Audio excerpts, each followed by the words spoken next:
I think teachers will have something to smile about.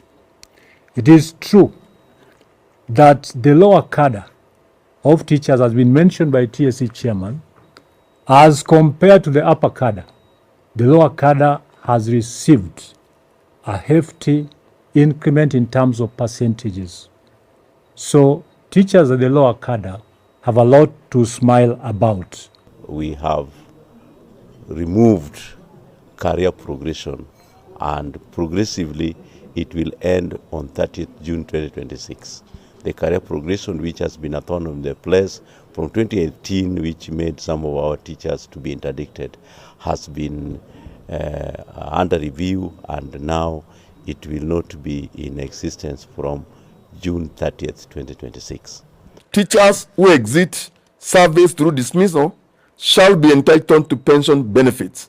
B. The Commission, in consultation with other relevant government agencies, the unions, will conduct a job evaluation exercise for the teaching service within the financial year 25-26.